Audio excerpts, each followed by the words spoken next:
Buenas tardes, me toca presentar el segundo panel de esta tarde, así que les voy a presentar al profesor Neil Richards, es abogado, Neil Richards, he's a es profesor lawyer. en He Washington University en San Luis, teaches at se recibió de Washington abogado University en St. Virginia, Louis. He University of Virginia. graduated Después de eso in the University of fue Virginia. After law that, clerk o secretario was letrado, law como decimos clerk. aquí, de un juez de la Corte Suprema de Estados Unidos que fue and William Rehnquist. Supreme Trabajó en un estudio jurídico y después se Court dedica desde ese entonces a la Justice, docencia. and then he started to work Es lo que podríamos llamar un privacy scholar, o faculty, sea, and alguien he's especializado en a privacidad, que tiene un curso de privacy privacidad y dicta scholar. clases de privacidad. Pero al haber trabajado en la Corte Suprema también tiene un but background because he de has derecho worked in the constitucional, Supreme ¿no? Court, he has a Entonces, background in uno de los constitutional aspectos law. importantes que nos One va a of the comentar major Neil acaba de aspects he escribir un libro, will lo tengo aquí, comment, se and llama he has just written a Intellectual book called Privacy, Intellectual ¿no? Privacy. Es un libro muy It's a interesante, les very recomiendo interesting leerlo. book, Es un libro and donde it's a él book where comenta el nacimiento he del Privacy Tort comments a partir del famoso artículo de Warren y onset of Brandeis, privacy The Right to Privacy, tort. publicado en Harvard Law Review, y cómo el common law norteamericano va evolucionando, reconociendo ciertos torts, y después se enfrenta a la libertad de expresión y a la primera enmienda y a Internet, y ahí se produce el choque entre la privacidad y la libertad de expresión, y justamente el libro termina tratando de encontrar And the book ends una trying to especie de find some sort of encuentro entre la privacidad y la libertad de expresión y ver si son common compatibles y cómo ground amalgamarlos ambos, un between poco lo que nos comentaba el director de freedom of protección de datos speech de Argentina hoy en la and mañana, that tratar de, en vez de like decir que what prevalece we uno u heard otro, this tratar de encontrar morning, un punto medio entre instead ambas, of ¿no? Que es un poco lo que dice trying la to Corte find Suprema out cuando which dice que no hay prevails que is to hacer que los find derechos common entren en ground, conflicto, sino and armonizarlos. we Y bueno, un we poco should try Neil nos va to a hablar de eso, de harmonize cómo rights, compatibilizar ambos derechos and y he will discuss toda how la to jurisprudencia compatibilize the norteamericana both que se viene dictando al rights respecto. Así que and all the American case law about that. Thank you, Pablo. Gracias, Pablo. It's a great honor, Es un to gran be able to, honor to poder be here with you estar and aquí to con talk to you ustedes y about my hablarles work. sobre mi I trabajo. wish my Spanish Yo were better. desearía que mi español fuera I wish my mejor. Spanish. Not only do I wish that Bueno, my no Spanish solo were desearía good que enough fuera lo to address suficientemente you in buenos Spanish, como I para wish my hablarles en Spanish were good castellano, enough to understand sino what Pablo para just said about entender me. lo que Pablo acaba But de it decir. sounded very nice. Pero sonó muy lindo. So my role here today, as I understand it, Mi is to offer rol a es slightly different ofrecerles perspective una perspectiva on levemente privacy diferente sobre and la on the freedom privacidad of speech. y sobre la libertad de expresión. My book that I'm going to talk to you Mi about is libro about sobre el que how les we voy a should hablar think es about cómo debemos privacy pensar sobre la and speech, privacidad or privacy and y freedom of expression. la libertad de expresión. And Y we have often assumed con frecuencia that hemos privacy and supuesto que freedom la of speech privacidad are y la libertad de fundamentally in expresión in opposition to one another. And son I want fundamentalmente to opuestas. complicate Y yo that quiero understanding complicar a little bit. But esa first, a story. opinión un poco, pero primero una Does historia. anybody know what this ¿Alguien is? sabe qué es esto? This is as I have to tell my children, como tengo que this is a contarles a mis typewriter. hijos, esta And a es una máquina de typewriter escribir, is how y people una máquina de used to write, escribir how they era used lo to que se usaba communicate. para escribir, para comunicarse. You know that. Eso lo saben, and when ¿no? they made an error, Y cuando they had to cometían use un special error paint tenían que usar in una order pintura to change especial what para they had. This was poder the cambiar English. lo que habían This is the escrito. American Esta version es la of versión Magic Paint. I'm norteamericana sure there was de an liquid Argentine paper. version. There was Estoy a different seguro que English había version. una versión So argentina, una I am inglesa, etcétera. 43 Así que yo years tengo old, 43 which I años de mention edad y lo to suggest that I menciono am just old enough porque yo soy lo to have suficientemente written my viejo first como school paper para haber on a escrito mi primer typewriter, trabajo académico and just en young una enough to máquina de realize how escribir, terrible pero joven, writing lo a suficientemente paper on a joven typewriter como is. para And entender so, qué difícil I era was born escribir en in este England, tipo de and when I máquina. was Yo nací en 12 years Inglaterra y old, cuando my tenía 12 family años de moved edad, to America, mi familia and se I mudó a demanded as the Norteamérica y price yo exigí of como leaving my life in precio por England tener que behind one dejar of atrás these. mi vida en Inglaterra una Commodore de estas, 64 computer. una I computadora wish this were Commodore my computer. It's 64. not. I found this on Ojalá Flickr. fuera la mía, no, esta la encontré en algún lugar. I got it as a Pero games machine me because I la like dieron video como games. una But it máquina para quickly, but I jugar also porque me liked, gustan I los didn't video like games, school, but I liked doing well at pero school. no me gustaba la escuela, pero me gustaba ser buen alumno, así que rápidamente comprendí que esto era mejor que una máquina de escribir, pero con el software adecuado, así que les pedí a mis padres, la segunda exigencia de un chico de 12 años de edad fue esta, un software para procesar texto. Era así de grande, tenía que ponerlo dentro del drive. Y lo bueno del procesamiento de texto es que me permitió escribir mis trabajos escolares espantosos a los 12 años, pero también me permitía guardar los borradores todos y no tener que escribir cada uno de los borradores desde el comienzo. Y ese fue un cambio tremendo. Este era el software. Y esta en realidad es la versión de Apple II, porque no pude encontrar la versión de Commodore, pero esto les permitía escribir lo que uno pensaba, lo que opinaba y guardarlos, archivarlos. Y estos dos desarrollos, la facilidad de comunicación y los registros electrónicos, son una revolución tremenda en la historia de la humanidad, no para un chico, un inmigrante de 12 años en Lexington, Massachusetts, sino para toda la humanidad. Todos aquellos que tenemos más de ciertos años recordamos este momento, y una vez que superamos la barrera técnica, comprendimos cuán poderoso era. Y esta revolución es fundamental en la historia de la humanidad. Y a lo mejor la pasamos por alto, pero en el curso de nuestras vidas, las tecnologías que solíamos usar y que usamos durante siglos para comunicarnos, las tecnologías en papel, han sido reemplazadas a veces totalmente por las tecnologías de comunicación digitales, o sea que hemos pasado de cartas y periódicos y libros, o sea, un libro cualquiera. Pasamos de cartas y periódicos y libros a emails y websites y libros electrónicos. Y este es un cambio fundamental. Ahora, como hemos estado comentando todo el día de hoy, estas tecnologías implican la libertad de expresión, o sea, nos permiten expresarnos al mundo. Pero recuerdan que guardan, archivan, crean registros, y eso implica el derecho a la privacidad o a la protección. Esta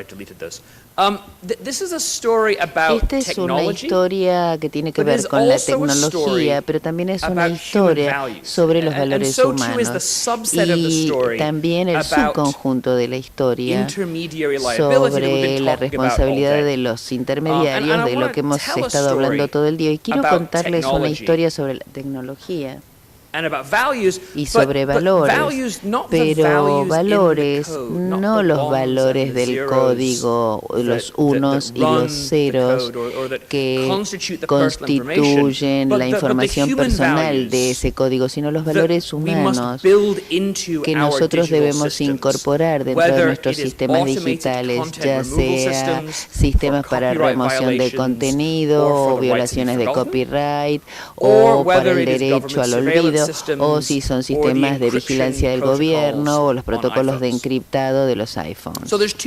Así que hay dos ideas que yo quiero comentarles. O sea, quiero decírselas directamente. La primera idea es que cuando la privacidad y la libertad de expresión entran en conflicto, la libertad de expresión debería generalmente ganar, y lo incluiría en el contexto de la responsabilidad de los intermediarios y el derecho al olvido. No siempre debería ganar, pero cuando estamos hablando, como dijo uno de los últimos panelistas, hablamos de información pública o opiniones o declaraciones de opiniones. Nosotros debemos, en las sociedades democráticas en todo el globo, deberíamos estar a favor de la libertad de expresión. Pero la segunda idea me parece que es más importante, y es que si nos interesa y nos preocupa la libertad de expresión, también debemos preocuparnos por la privacidad, y también debemos preocuparnos por un tipo especial de privacidad que yo llamo privacidad intelectual. Ustedes se preguntarán, ¿qué es la privacidad intelectual? Y la privacidad intelectual es la protección de la vigilancia o interferencia, de ser observados o de que se involucren con nosotros. Cuando nosotros estamos participando en los procesos de generar ideas, de decidir en nuestras mentes qué creemos, particularmente cuando estamos pensando o cuando estamos leyendo o cuando estamos hablando con nuestros confidentes. Entonces, la primera idea, hablé ya un poco de esto en el contexto de la responsabilidad de los intermediarios en la legislación norteamericana. Tiene que ver con un artículo de Law Review en Brandeis y Warren, los derechos a la privacidad. Esto fue una acción de un tort civil que tuvieron un conflicto terrible con la libertad de expresión que Brandeis también ayudó a inventar, y es en gran medida inconstitucional en virtud de la ley o de la legislación norteamericana. Pablo y yo vamos a hablar de esto en las preguntas y respuestas, pero yo no creo que la reglamentación de la pornografía no consentida sea inconstitucional, y no creo que algunos tipos del derecho al olvido sean inconstitucionales, incluso bajo la legislación norteamericana. Pero la imagen general o amplia de la privacidad basada en lo emocional, por ejemplo, como en Europa, tiene que ver con estos principios básicos de la legislación norteamericana, y incluso como inglés, y lamento decir esto, me parece que los norteamericanos tienen razón. Bueno, hablemos de la privacidad intelectual. Esta es la definición formal, la que ustedes vieron ahí. Pero bueno, tenemos muchas protecciones para los oradores en la legislación norteamericana. Los norteamericanos pueden decir cosas rudas, maleducadas, y no solo Donald Trump. Pueden decir blasfemia, cosas terribles, cosas obscenas. Hay muchísima legislación que los protege, pero la legislación norteamericana y también la legislación de otros países no han prestado suficiente atención a las maneras en las cuales nosotros tenemos cosas o generamos cosas para decir que son interesantes y cosas para decir que son nuevas, que son novedosas. Y en una sociedad democrática debería preocuparnos las ideas que son excéntricas o novedosas o disidentes o blasfemas. Muchas, si no la gran mayoría, o si no todos nuestros ideales más queridos fueron en algún momento profundamente controvertidos. La idea de que la gente debe controlar al gobierno, la idea de que todos los hombres son iguales, la idea de que todas las personas, hombres y mujeres y otros, son iguales, la idea de que la religión debe ser libre, pero no libre para dominar el proceso político. O sea, todas estas ideas en este país, en Estados Unidos, en Gran Bretaña, la gente ha muerto por esas ideas, se los ha ejecutado, se los ha quemado vivos por eso, y debería preocuparnos la descendencia, y si no puedo convencernos de eso, no los voy a convencer de nada, pero en última instancia ustedes estarán de acuerdo conmigo o no con esta proposición básica. Pero si ustedes están de acuerdo conmigo, nosotros deberíamos preocuparnos como abogados y como ciudadanos de asegurarnos de que las nuevas ideas que crean un mundo mejor, o por lo menos se piensan y se consideran, lleguen a la superficie y se las lleve a la superficie para que podamos hablar de ella. Entonces acá decimos dos cosas. Una ideología de que la privacidad intelectual tiene importancia, y como dije, o están de acuerdo o no conmigo. La segunda es empírica, o sea, nosotros decimos hay mucha vigilancia y hay mucha disidencia o muchos disidentes. Entonces, ¿por qué necesitamos una protección especial para estas ideas? Bueno, pruébenme que cuando nos vigilan vigilan, nosotros nos portamos de manera diferente. ¿Hay alguna prueba al respecto? Me encanta cuando muestra esta diapositiva porque aparece esta reacción. La gente como que se angustia un poco. Nosotros conocemos 1984, tenemos a otros autores que también hablan del Gran Hermano, y también tenemos una prueba empírica, y este es mi estudio favorito en la historia de la ciencia social. Proviene, tal cual yo, del norte de Inglaterra, donde el clima es horrible y donde llueve mucho y donde nosotros tratamos de alejar el aburrimiento causado por ese clima bebiendo muchísimo té. Entonces la Universidad de Newcastle hizo un estudio sobre sí mismo, y Newcastle está casi en el límite con Escocia. Ustedes saben que en Inglaterra tomamos el té con leche. Ellos tenían una caja al lado de la pava para poner una porción del costo de la leche, y había un cartelito que decía, bueno, por favor sea generoso y ponga los 25 centavos acá en esta cajita, y ese era el control. Y del otro lado había flores, y entonces se medían cuánto dinero daba la gente. En las otras semanas la variable era eyeballs, o sea, tenían el cartel, y fíjense, en las semanas en que la gente daba más dinero era la de eyeballs, o sea, el sentido de que los estaban mirando los tornaba más generosos, o sea, porque había flores o había ojos.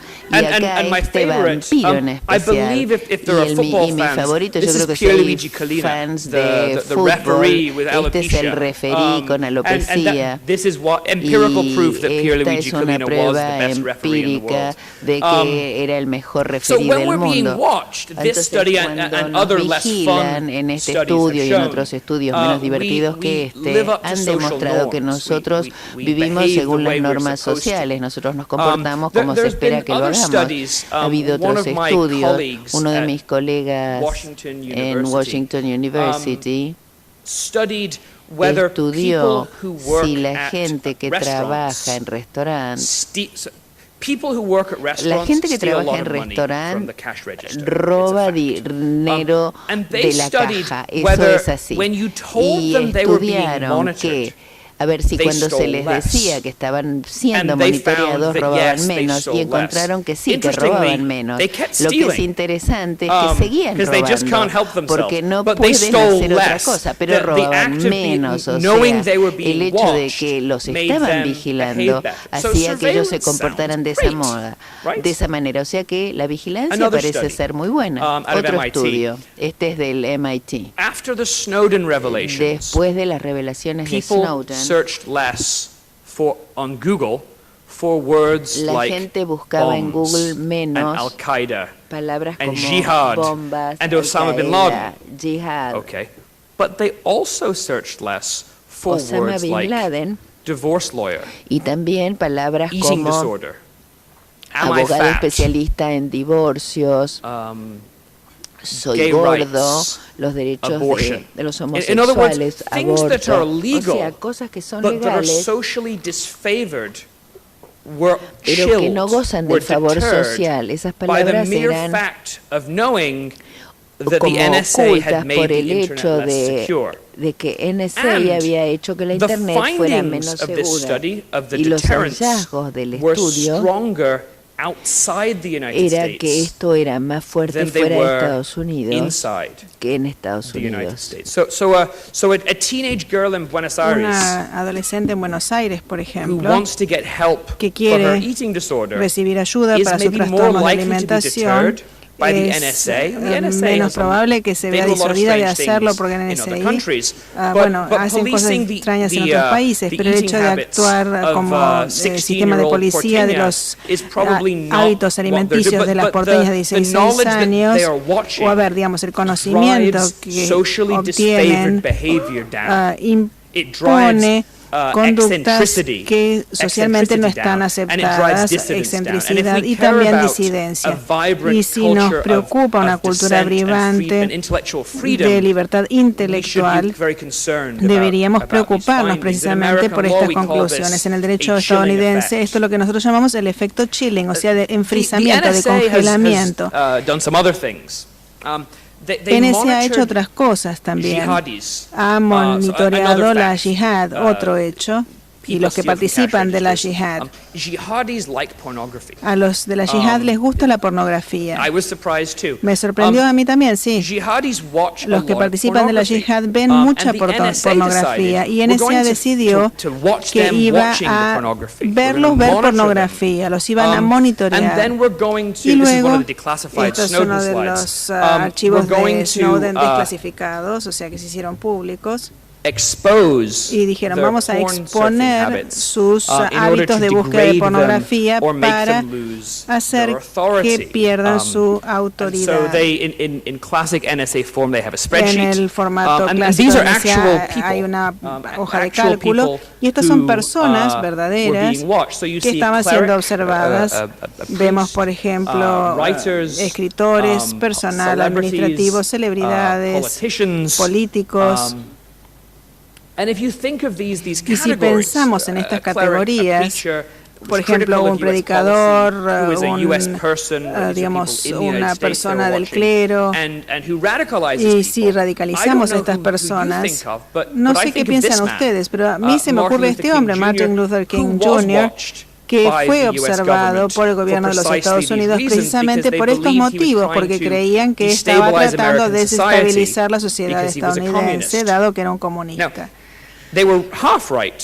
Tenían razón a medias, él estaba tratando de desestabilizar la sociedad estadounidense, pero no porque fuera comunista, sino porque realmente creía que el sistema de apartheid racial en Estados Unidos estaba equivocado moral y racialmente hablando, y que era necesario luchar contra esto. Y él, digamos, el FBI se enteró de todo esto, siguiéndolo, escuchando sus llamadas, y también se enteró de que tenía un affair con una mujer que no era su esposa, y le mandaron fotos precisamente de él reuniéndose con esta mujer, con notas donde le decían esencialmente, bueno, sabemos qué está haciendo, mátese para ahorrarle el disgusto a su familia. El gobierno estadounidense le hizo eso a este disidente pacífico en el siglo XX. Este es un problema, el tema de la vigilancia es un problema.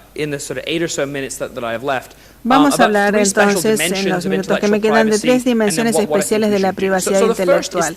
La primera de ellas es el pensamiento. ¿Qué está pensando esta nena? No lo sabemos. Podríamos preguntarle. De hecho, le pedimos a mi hijo que lo hiciera y dibujó esto, un dibujo de su cerebro donde podemos ver la familia, el fútbol, Star Wars, fútbol y soccer, o sea, fútbol americano y fútbol como lo conocemos nosotros, estupidez, gritar, jugar y un pequeño recuadrito dedicado al sueño dentro de lo que era el mapa de su cerebro. Todo esto lo podemos buscar en Google. Todo aquello que nos genera incertidumbre o duda, aquello sobre lo que fantaseamos. Google sería un mapa similar de cómo funciona el cerebro. Google lo reconoce, por supuesto. Cuando lanzaron el buscador Chrome hace algunos años, la publicidad era busque en la web con la misma rapidez que piensa. Buscar, en este caso, es pensar. Leer también es un tipo de pensamiento, y esa es la otra dimensión a la que nos referimos, la lectura. ¿Qué está leyendo esta mujer en su Kindle? No lo sabemos, pero podríamos pedirle a alguien que nos diga qué es Kindle. Kindle es Amazon, y Amazon nos va a decir que quizás es una escocesa de esa edad. Seguramente estaba leyendo uno de estos libros, Las 50 sombras de Grey, y la trilogía, que entiendo fue también exitosa en Argentina. Pero ella no estaba leyendo en un libro en papel en el subte, sino en un Kindle, de manera tal que nadie sabía que lo que estaba leyendo porque no podía ver el logo. En el derecho estadounidense, es un patchwork, digamos, es una compilación de retazos y no es completa en ese sentido. Estados Unidos tiene, de hecho, protección para lo que es el alquiler de videos, como indicó Robert Bork aquí, pero no tiene una ley que hable de la privacidad de las librerías. Si yo compro un DVD de Amazon, por ejemplo, está protegido por el derecho federal. Si compro Mein Kampf o la Biblia, no lo está. Y eso es algo que me parece que es necesario solucionar. Mi hija lo dijo bien, yo antes hablaba de mi hijo, ahora mi hija lo dijo muy bien hablando del libro que yo estaba escribiendo y preguntaba por qué yo siempre estaba en la oficina y no estaba en casa, y le expliqué la teoría de la privacidad intelectual, la importancia de leer. Y pensé que se había dormido y me dijo, deberíamos tener privacidad intelectual para que yo y Declan, que es el hermano, podamos leer libros inapropiados. Eso es lo que me dijo mi hija. No sé si se traduce exactamente, pero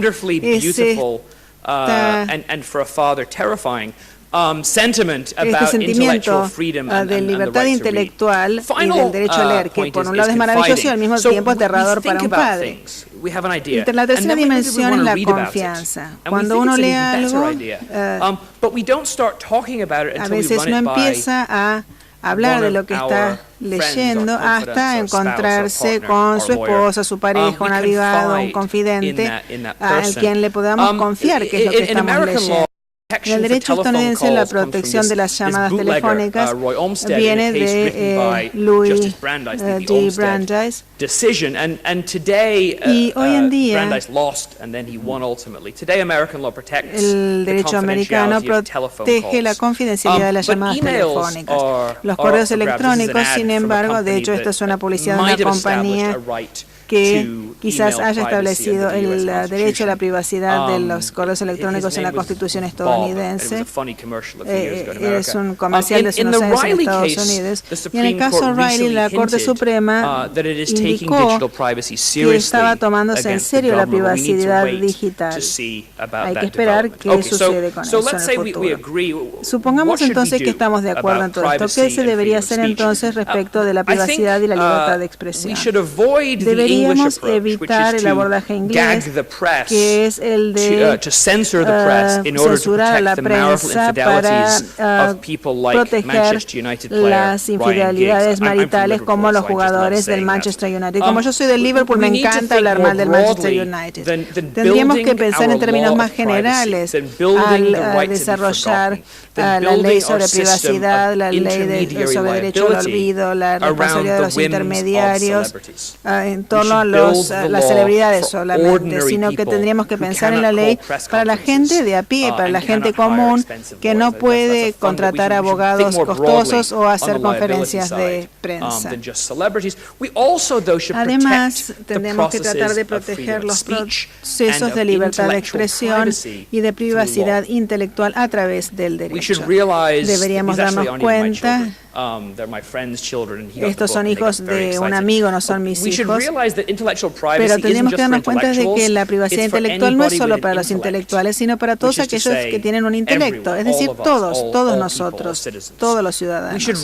Deberíamos darnos cuenta de que los registros intelectuales, los registros de pensamiento, de lectura, de comunicaciones, o incluso registros sensibles deben ser protegidos. Tendríamos que rechazar esta idea de que la privacidad es binaria. Esto es que se enciende o se apaga, está arriba o abajo, que la conozco yo o que la conocen todos. Deberíamos delinear nuestra ley o, digamos, adaptarla para casos intermedios y también reconocer la importancia de la confidencialidad en el sistema estadounidense, en el sistema norteamericano y sudamericano y también en Europa y en otros lugares del mundo. Pero en definitiva nuestra solución tiene que incluir cosas que son más amplias, que van más allá del derecho. Como dijo Juan Carlos en el último panel, a veces no podemos recurrir a la ley solamente, tenemos que resolver o, digamos, llevar soluciones a las sociedades también. Y Lo que me parece importante es el desarrollo por parte de los ingenieros, de aquellos que generan y desarrollan los sistemas digitales, es una ética profesional de la privacidad, de la libertad de expresión y de los derechos civiles en general. Google no es, digamos, malo, ha evolucionado. Si bien ha empezado, le queda mucho para hacer. También podemos aprender de los bibliotecarios, que fueron los primeros profesionales de la información, que desarrollaron nociones muy sólidas de la privacidad y la confidencialidad.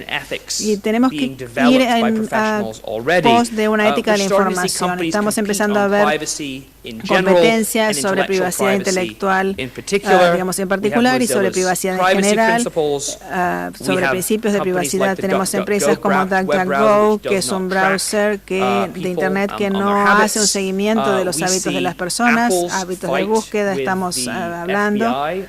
Apple ha estado, digamos, luchando con el FBI, por la seguridad del iPhone. También Microsoft ha demandado al gobierno de los Estados Unidos por, digamos, la libertad de expresión, la transparencia, etc. En definitiva, las empresas tienen que comercializar sus productos de manera tal que no se limite solamente a decir esto está fantástico, sin mencionar la privacidad o las libertades civiles implícitas en sus acciones, como dijo Steve Jobs cuando dijo, ustedes quieren un iPhone que en realidad es un teléfono, que es lo que hizo, o un teléfono gigante que es un teléfono que es un iPad en realidad. La privacidad está empezando a ser parte de la historia. Por ejemplo, la evolución de Apple post-Jobs y la lucha con el FBI es un marcado reconocimiento de este conjunto de derechos humanos fundamentales. Hay una cita de uno de mis autores literarios favoritos que captura esto muy bien, de Zadie Smith, el autor de White Teeth, y ella dice que en el mundo angloamericano corremos con la tecnología y esperamos que las ideas se cuiden por sí solas. Y en la última década aproximadamente, en el mundo angloamericano y en el mundo en general, hemos visto que eso no basta y necesitamos prestar atención a los valores humanos que estamos incorporando a nuestros sistemas digitales. Y una cosa muy importante, que no la única o el único, no es el único valor, por supuesto, pero uno de los muy importantes es el valor de la privacidad intelectual. Muchas gracias por su atención. You mentioned revenge porn. Usted mencionó casos de pornografía en Estados Unidos. Entiendo que hay muchos estados que están sancionando legislación al respecto, y sé también que hay un tema con la constitucionalidad de esos blogs por el hecho de que se les prohíbe la libertad de expresión. ¿Cómo trabajan con eso? Excelente pregunta. ¿Cómo lo hacemos o cómo deberíamos hacerlo? Ambas. El derecho estadounidense, digamos, la Corte Suprema nunca ha dicho que todo lo que es cierto esté protegido universalmente por la primera enmienda. Nunca ha dicho que ese sea el caso. De hecho, es muy cuidadosa en cuanto a reservarse esta cuestión. Pero al leer una decena de casos aproximadamente que tratan esta cuestión, lo que queda claro es que la verdadera expresión se puede restringir en los Estados Unidos si se obtiene de manera ilegal. En segundo lugar, si no vale la pena que sea publicada en las noticias. Si también hay otro interés de gobierno acuciante que esté forzándolo. Lo que es el revenge porn es interesante porque las imágenes explícitamente sexuales tomadas por una persona a otra, por una pareja a otra, generalmente no llegan a las noticias, y a los estadounidenses les gusta hablar de la protección completa de la libre expresión. Hay varios casos, el de Andrews, el de Hogan, casos de personalidades conocidas que llegaron a la instancia judicial por estos casos de pornografía por venganza. También hay casos de vigilancia secreta, de actividad sexual. Y esos son los casos, incluso en el caso de las celebridades. De esto voy a hablo en detalle en el libro, pero básicamente en la medida en que haya una ley que apunte más estrictamente al uso de una imagen creada en una situación de confianza, para hacer un daño emocional o económico, la primera enmienda como cuestión descriptiva, si se leyó adecuadamente, no constituye un obstáculo para la responsabilidad. El peligro, sin embargo, radica en cuando tenemos una mala legislación, como decía Daphne esta mañana, leyes mal redactadas que no apuntan a los temas jurídicos que importan. Las leyes que prohíben toda la pornografía o conjuntos de pornografía sin, digamos, atenerse al acto ilícito de la pornografía no consentida o aquello que ha sido, digamos, diseminado a través de, digamos, un quebrantamiento de la confianza. Y también hay casos más difíciles derivados de los consumidores de este tipo de pornografía, de la pornografía no consentida o por venganza. Estos son casos que es necesario, digamos, para los cuales es necesario redactar legislación adecuada, pero incluso en esos casos la ley no creo que sea una barrera absoluta, digamos, la clave está entonces como formuladores de leyes en tratar de preservar los valores en competencia en juego, la libre expresión por un lado y la dignidad lo otro. Y el derecho estadounidense puede leerse razonablemente como para hacer lugar a este tipo de protecciones y debería hacerlo, y es algo positivo. Me pregunto si el debate respecto del contenido de la Internet, por ejemplo, y el derecho bajo la primera enmienda no es más fácil en los Estados Unidos, dado que tienen legislación sobre CDA, como han demostrado los paneles anteriores, al debatir cómo regular esto en la Argentina, si es a través de un organismo administrativo o simplemente el Poder Judicial. Estamos hablando de cuestiones generales, no de derechos de propiedad intelectual. Son leyes de contenido general. ¿Qué piensa al respecto? ¿Lo facilita el hecho de tener la CDA o no? Como seguramente sabe, Estados Unidos tiene la Communications Decency Act, la sección 230 de esta ley de la Communications Decency Act. Y el motivo por el cual a esta ley se la denomina así es porque fue parte de un esfuerzo generalizado por tratar de sacar toda materia indecente o ofensiva desde el punto de vista sexual de la Internet. Brindaba inmunidad a la responsabilidad a los intermediarios. Es un aspecto más técnico de la ley. Y en términos generales, el artículo 230 de la CDA ha sido positivo para el desarrollo de una cultura de Internet sólida y robusta y el desarrollo de muchas otras cosas. Creo, sin embargo, dos cosas. Por un lado, nadie sabe por qué la CDA existe. No tiene antecedentes el estudio jurídico para que yo trabajara. La encontró en un caso que involucraba a ellos, a AOL, y digamos, dijeron, bueno, ya que funcionó, utilicémosla de nuevo, y siguieron ganando los casos. Digamos, no hay un diseño de fondo que subyaga a la CDA.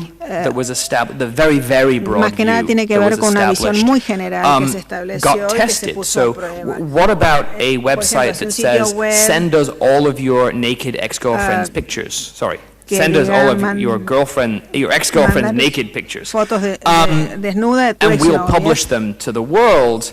A website that is soliciting these kinds of injuries that are otherwise illegal, I think ought not to be immune. So I think there are difficult cases at the edges. I think by and large the CDA has been a very good thing, and that's the challenge under American law. It has made it easier for the early cases. But now with things like the right to be forgotten or revenge pornography, the existence of the CDA and the First Amendment and fine-tuning the balance actually might make it more difficult in the United States than in countries that don't have a blanket ban. Más difícil respecto de aquellos países que tienen directamente una prohibición generalizada. So I can't help but follow up on this CDA Siguiendo con este tema de la CDA. I think I agree with you that a well-crafted revenge porn law could survive First Amendment review, but to get around CDA 230, it would have to be a federal law rather than a state law. And how you go about having a federal revenge porn civil tort or even criminal law is complicated. So there's a complex federalism issue here that maybe is of less interest to people in Argentina. Para la gente de la Argentina. Así que vamos a hablar. We could talk about Spokio and get really North American. The much broader and more international question I would like to ask is whether you followed the work of David Kaye, the special rapporteur on free expression, or the UN Special Rapporteur on Free Expression. In his big report that he did on encryption rights, he really focused on the right to form an opinion as this neglected but actually very important basis for a right. And by using this right to form an opinion, he sort of built an argument for encryption rights that also can work as an argument to share information, and that seems closely tied just as an international law instrument to the intellectual privacy argument that you're making. It's a really interesting idea. I mean, his approach is more the freedom of thought side, and my approach starts with the privacy protection which is necessary for that side. I think, to sort of link the two questions together, we need to be very careful when we are setting up content removal regimes that we do not, in the interest of perfect enforcement, create a perfect record of everybody's internet usage. That would be like trying to kill a fly on a glass table that we really like with a big hammer, right? That would be bad.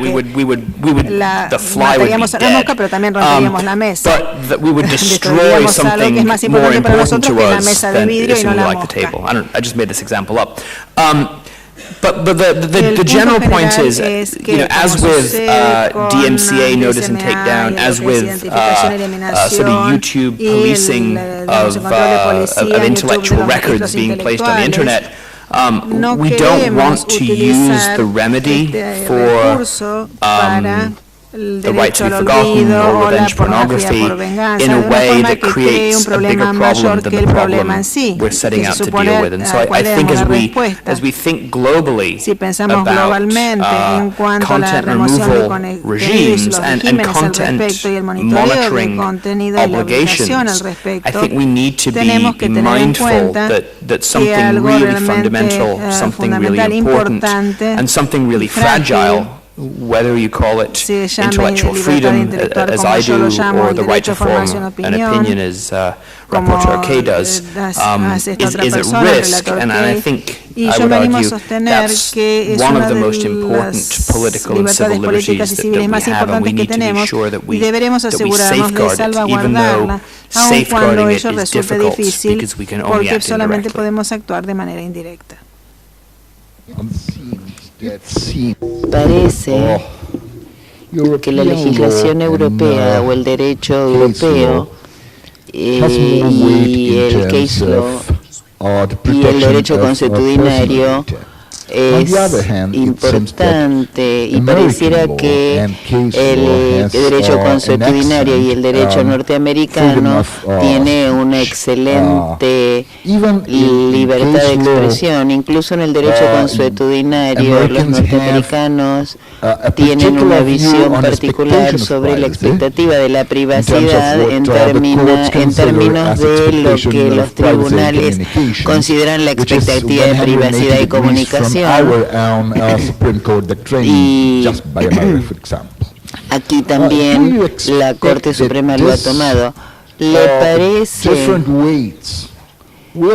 que esto tenderá a converger o tenderá a ser cada vez más divergente? Esta es una predicción y es una predicción en la que yo he invertido ideológicamente y creo que van a converger por dos razones. Primero, el mundo se está haciendo más chico. Realmente es fantástico subirme a un avión y 14 o 20 horas después, de todas maneras, en el curso de un día puedo estar acá en Buenos Aires y hablar con ustedes y tenemos intérpretes que pueden conectar nuestras ideas y bueno, esto todo es fantástico. Los sistemas técnicos como Facebook, Google, YouTube, Twitter requieren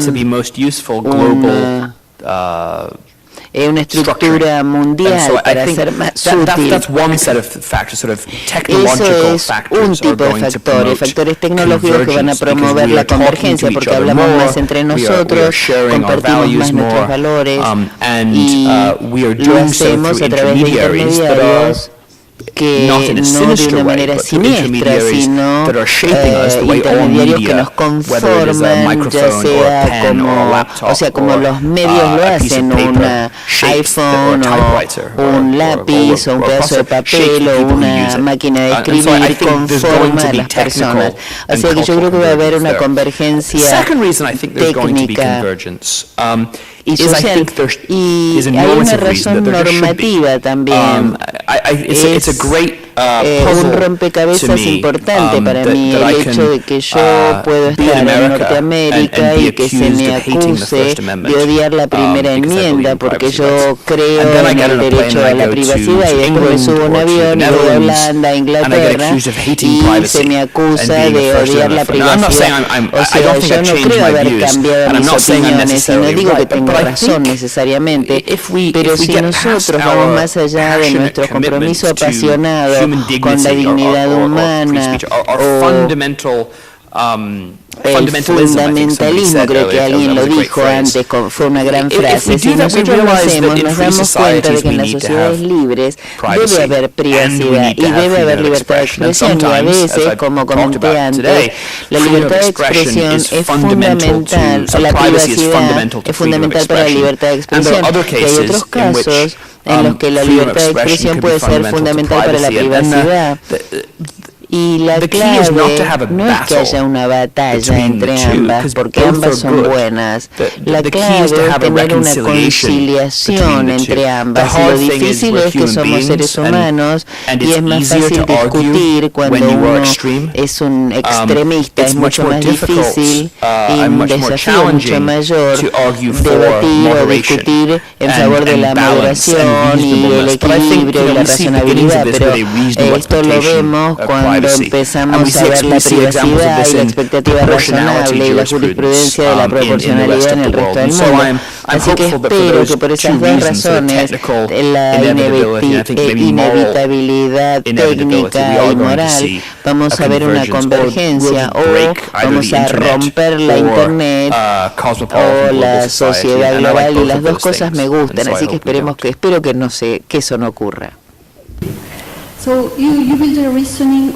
Te hizo el razonamiento sobre la base de que el derecho está a favor del derecho a la privacidad y el derecho a la privacidad es necesario porque es la base para construir la base del derecho de la libertad de expresión.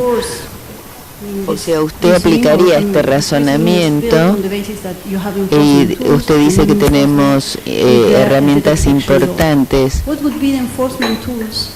¿Y cuáles son las herramientas que tendría en Estados Unidos para preservar el derecho a no ser monitoreado? Excelente pregunta.